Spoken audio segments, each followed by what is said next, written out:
again, welcome to Honor Their Service. I'm Bob Riggio. With me is Colonel Andy Schattuck. It was one of the many veterans that is located throughout the Black Hills area that we are so proud to interview. I was born and raised in Vermont, and I ended up a New Englander. I ended up out here in South Dakota because I married a South Dakota Rapid City girl, and I met her at the University of Wyoming. And that's where I went into ROTC. I went into their 2-year program. My wife is a veteran, and I met her through ROTC at the University of Wyoming. And we were married. We got married in January of our senior year because they basically said that, you know, if we put you in as Lieutenant Schattuck and Lieutenant Schattuck, they'll guarantee you a concurrent tour. If you go in as Lieutenant Lean and Lieutenant Schattuck, well, we'll try, but one of you may be in Alaska and the other one in Panama. So we got married in January. Another smart decision on your part. Another smart decision on my part, absolutely. Well, what year are we talking about now? 1978. Okay, 1978. Okay. 1978, yep. Went to Armor Officer Basic Course, and both my wife and I were stationed. She was a Transportation Corps officer. Our first assignment was in Germany. We were there for 5 years. And what was your rank at this time when you went to Germany? Were you a lieutenant? Started off as a second lieutenant. I was a tank platoon leader. I was stationed in Friedberg, Germany with 1st Battalion, 32nd Armor. And you were in charge of all 5 tanks? I was in charge of all 5 tanks. One of them was my own, and then the other 4 that were part of my platoon. So I was responsible for the soldiers. I was responsible for their training, for their welfare. But I was, we were part of a company. Company is part of a battalion, which had a company back then had 3 tank platoons. A battalion had 3 tank companies. That changed later on in the 80s, but that's the way it was in 1978 when we went there. How many crew members to a tank? 4 crew members to a tank. And what were their jobs? There's the tank commander, who's in charge of the whole tank. There's the gunner, who shoots the main gun and the coaxially mounted machine gun. There's the loader, who loads the main gun, and then there's a driver.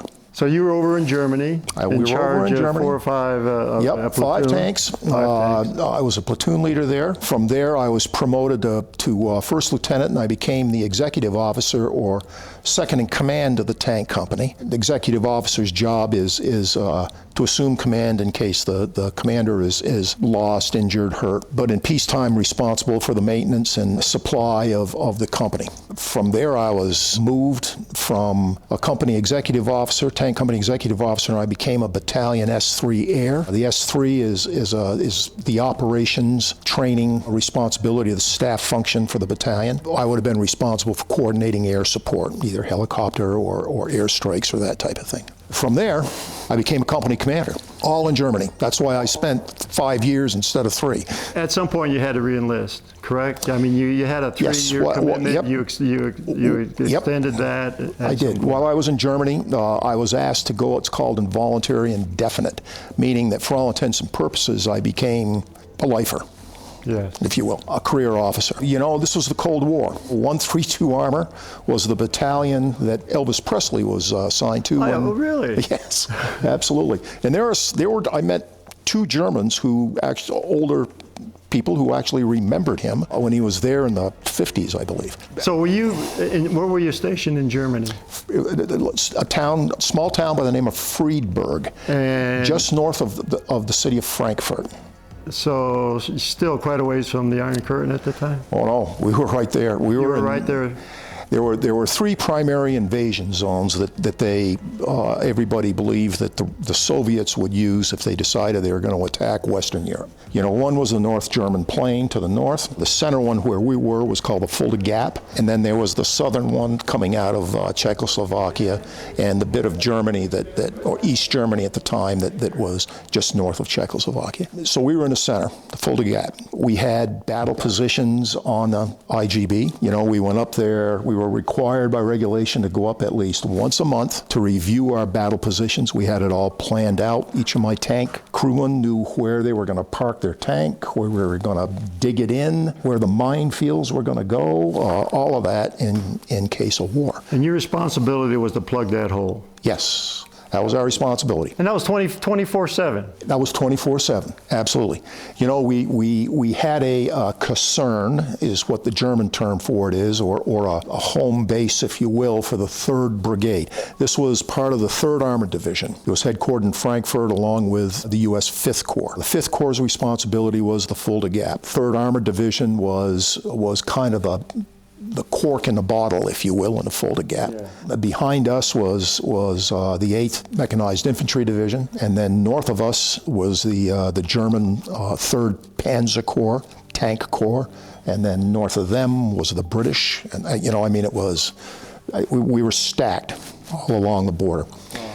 It was interesting. You know, you would go up and you could, you know, at that time, the IGB was multi-fenced. The Russians had put up minefields. There were watchtowers every quarter mile. They were manned machine guns. There was a series of 4 fences in the IGB, International German border.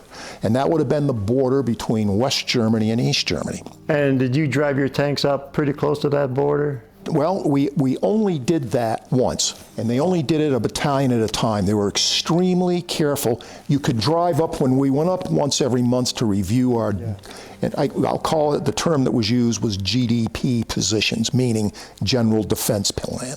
We would drive up in Jeeps. We were required to go once a month. Oftentimes we would go more often than that if we were in the process of planning changes or doing different things.